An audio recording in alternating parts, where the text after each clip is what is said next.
कक्षा 10 की विज्ञान की ऑनलाइन क्लास में आप सभी बच्चों का हम स्वागत करते हैं। हम दूसरा लेक्चर देख रहे हैं तत्वों का आवर्त वर्गीकरण, अपने पाठ्यक्रम का जो 5वां अध्याय है उसका।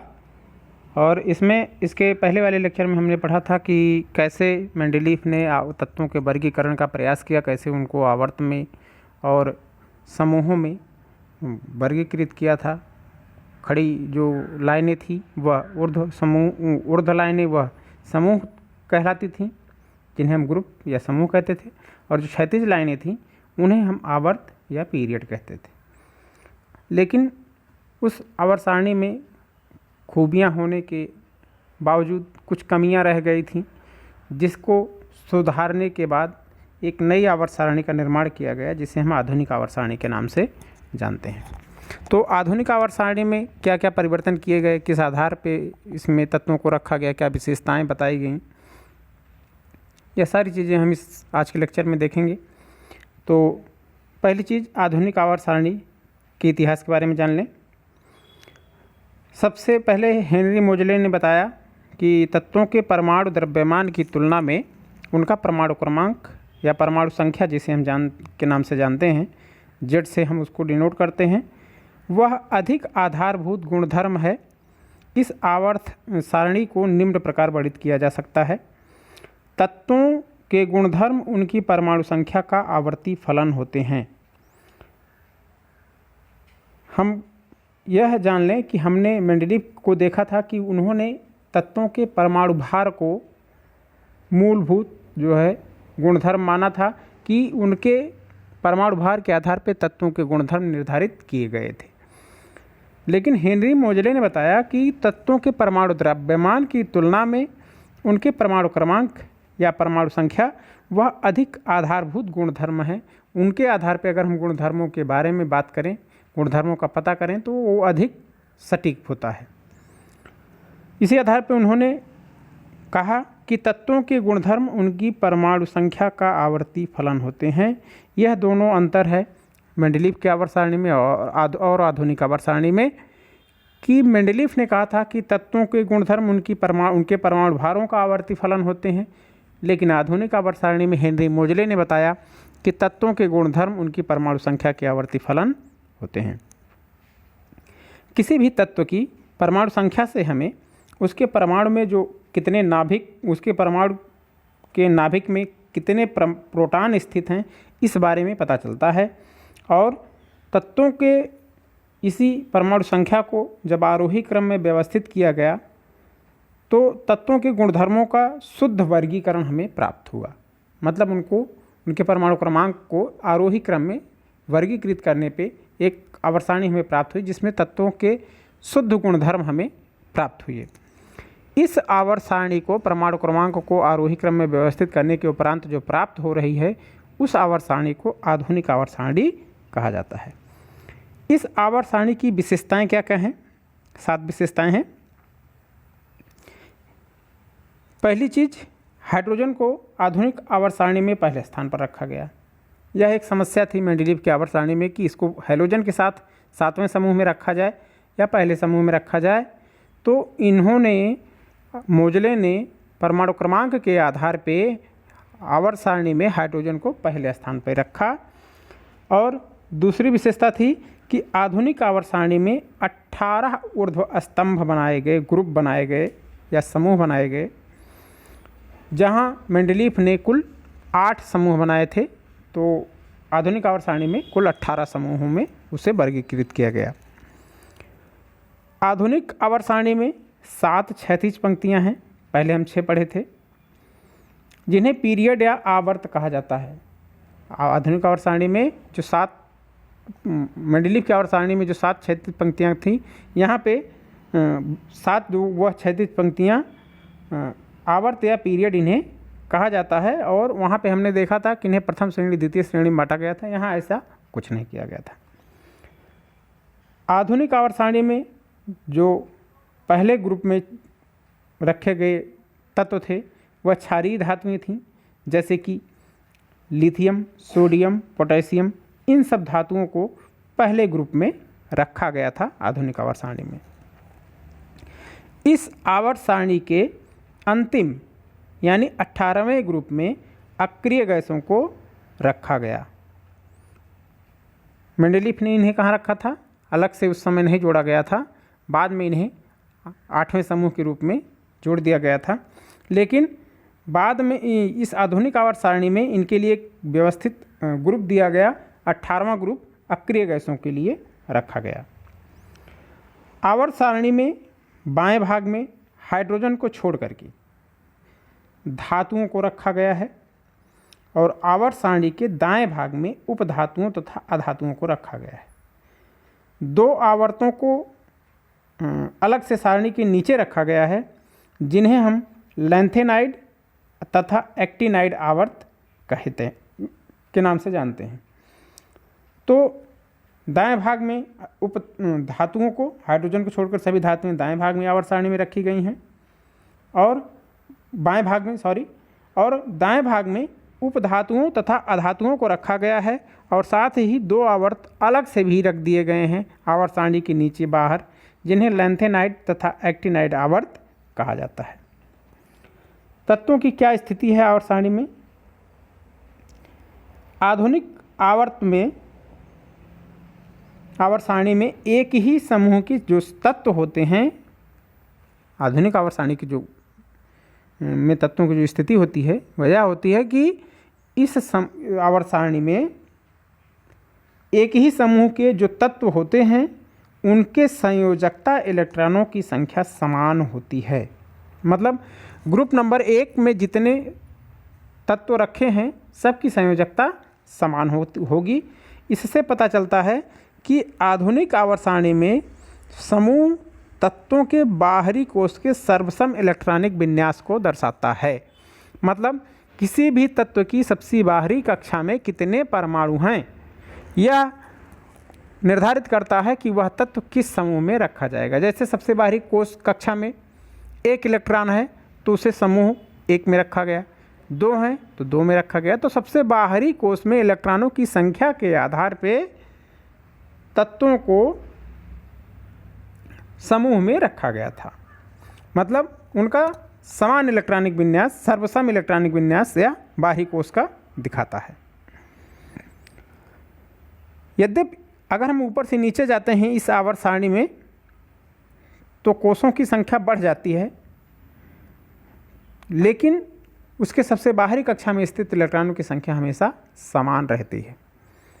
एक आवर्त में स्थित तत्वों में अध्यासित कोशों की संख्या समान होती है। ध्यान देंगे, जैसे आवर्त नंबर 1 में जो तत्व रखे जाएंगे उनके अगर हम अध्यासित कोशों की संख्या, अध्यासित माने भरे हुए कोशों की संख्या देखें कि कितने कोश भरे हुए हैं। हम जानते हैं कक्षा 9 में हमने पढ़ा है परमाणु की संरचना में कि 4 कक्षाएं KLMN होती हैं और उसमें कुछ ऐसे तत्व होते हैं जिनके परमाणु 2 ही कोशों में अध्यासित हो जाते हैं, भर जाते हैं। कुछ के 3 में भरते हैं, कुछ के 4 में भरते हैं। तो उनकी बाहर वो कितने अध्यासित कोश हैं वह एक आवर्त में स्थित तत्वों की स्थिति बताती है। जैसे जितने भी तत्वों के 2 कोश भरे होंगे वह एक ही कोश में सारे इलेक्ट्रॉन स्थित होंगे, वह पहले आवर्त में रखा जाएगा। जैसे हाइड्रोजन और हीलियम, मतलब उसके भरे हुए कितने कोश वह भर रहा है, उसके इलेक्ट्रॉनों की संख्या से कितने कोश भर रहे हैं, उस आधार पे हम उसमें आवर्त का निर्धारण करते हैं आधुनिक आवर्त सारणी में। तो एक आवर्त में स्थित तत्वों में अध्यासित कोशों की संख्या समान होती है और विभिन्न कोशों में भरे जाने वाले इलेक्ट्रॉनों की संख्या के आधार पर इन आवर्तों में तत्वों की संख्या को हम बता सकते हैं। किसी भी तत्व में कितने कोश भरे जा रहे हैं, कितने कोश वह भर रहा है, उसकी परमाणु संख्या के आधार पे, इलेक्ट्रॉनिक विन्यास के आधार पे कितने कोश में उसे बांटा जा रहा है, तो उस आधार पे हमें बता सकते हैं कि वह किस आवर्त में स्थित तत्व है। किसी कोश में हम जानते हैं कि किसी भी कोश में इलेक्ट्रॉनों की अधिकतम संख्या का जो सूत्र है वह 2n² पर निर्भर करता है, जहाँ पर n जो है वह नाभिक से नियत कोषों की संख्या दर्शाता है। जैसे अगर n 1 है तो इसका मतलब 2 होगा, अध्यासित कोषों की संख्या कितनी हो जाएगी? 2 हो जाएगी। इसमें इलेक्ट्रॉन की संख्या कितनी हो जाएगी? 2 हो जाएगी। तो आवर्त सारणी में जो तत्वों की स्थिति है उससे उनकी रासायनिक अभिक्रियाशीलता के बारे में भी पता चलता है। तो यह कुछ स्थिति है तत्वों की आधुनिक आवर्त सारणी में। आधुनिक आवर्त सारणी की प्रवृत्ति क्या है यह जान लें। पहली चीज़ संयोजकता।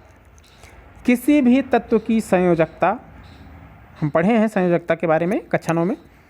किसी भी तत्व की संयोजकता उसके परमाणु के सबसे बाहरी कोष में उपस्थित इलेक्ट्रॉनों की संख्या से निर्धारित की जाती है। उसी से हम सबसे बाहरी कोष में उपस्थित इलेक्ट्रॉनों की संख्या से ही हम उसकी संयोजकता को ज्ञात करते हैं। और जब हम आधुनिक आवर्त सारणी में समूह में ऊपर से नीचे की तरफ जाते हैं तो संयोजकता में कोई परिवर्तन नहीं होता है, क्योंकि बाहरी कोष में भरे हुए इलेक्ट्रॉनों की संख्या हर एक समूह में बराबर होती है। पहले समूह में सबसे बाहरी कोष में 1 इलेक्ट्रॉन होंगे, दूसरे में 2 होंगे, तीसरे में 3 होंगे। तो सबसे बाहरी कोष में जो इलेक्ट्रॉनों की संख्या होती है वह एक समूह में ऊपर से नीचे जाने पर बराबर होती है, इसलिए उनकी संयोजकता भी समान होती है।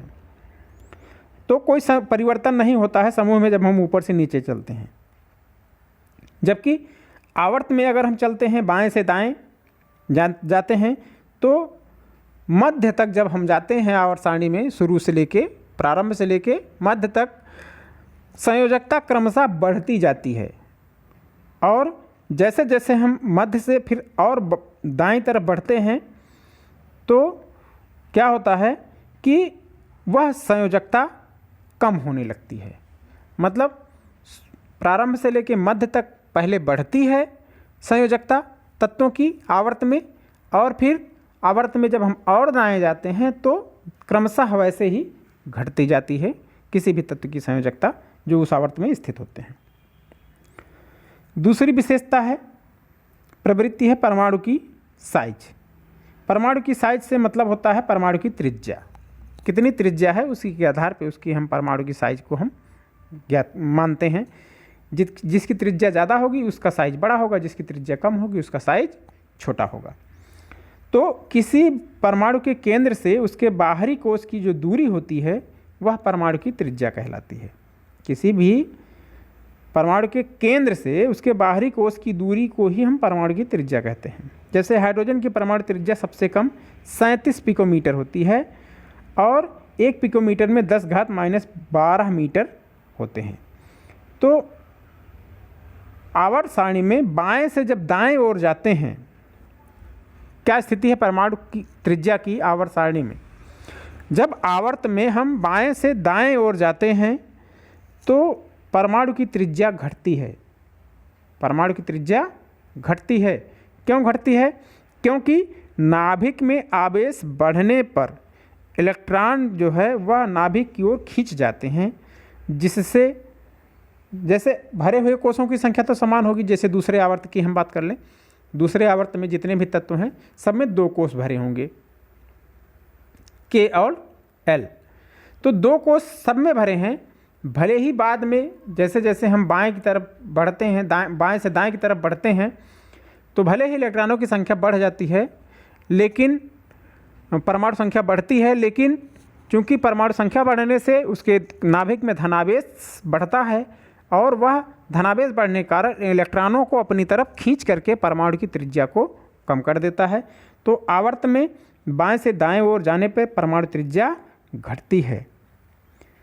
और यह इसीलिए होता है कि इलेक्ट्रॉनों को नाभिक की ओर वह धनावेश जो नाभिक में पाया जाता है वह इलेक्ट्रॉनों को नाभिक की ओर खींचता है, जिससे परमाणु की त्रिज्या छोटी होती, परमाणु का आकार छोटा हो जाता है, उसकी त्रिज्या कम हो जाती है।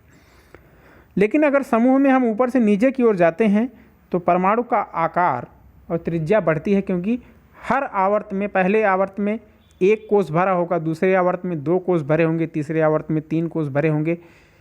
तो इस आधार पर हर आवर्त में एक भरे हुए कोष की संख्या बढ़ जाती है। जैसे दूसरे आवर्त में 2 अध्यासित कोष होंगे तो तीसरे आवर्त में 3 अध्यासित कोष होंगे किसी भी तत्व के।